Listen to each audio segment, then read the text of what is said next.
Sing muse of iron eagles, not on Roman standards bright, but borne on wings of steel across the endless digital night of Rome reborn, a titan west across the ocean wide, where Wall Street's temples gleam with gold and power cannot hide.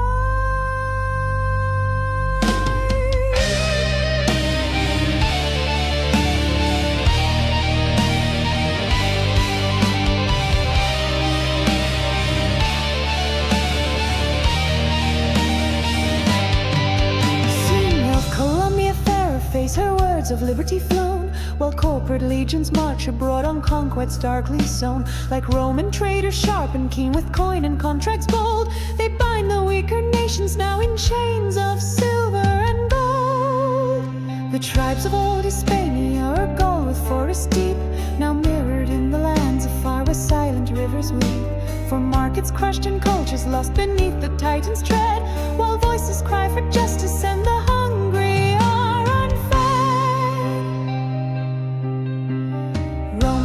tribute, then in grain and slaves and ore. Colombia demands compliance now and bends them evermore, with sanctions sharp and legal sword to strike at any foe that dares resist the righteous path where corporate rivers flow. But hark within the gilded halls where Nero holds his sway, a madness blooms, a creeping rot that eats the soul away. Like bloated feasts and endless games, the coffers overflow, while whispers rise of discontent and seeds of chaos grow. The Senate, once a council strong, is now a puppet show, where laws are bought and truths are sold for favors high and low. The legions stand a mighty force, but loyalty is strained by policies inept and blind and promises profane. Galba, they say, a leader true with wisdom in his gaze, could guide the ship of state right through these tumultuous days. But Nero clings to power, tight with fear his only guide, and plunges Rome towards the brink where shadows darkly ride. The taxes rise, the burdens weigh upon the common man, while Nero fiddles self-absorbed beyond the people's span.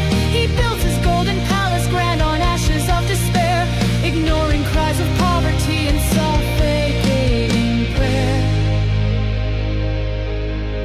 The empire groans beneath the weight of luxury and lies, while cracks appear in every wall reflected in the skies. The legions murmur in the camps, their pay delayed and low, and whispers of rebellion rise, a bitter wind to blow.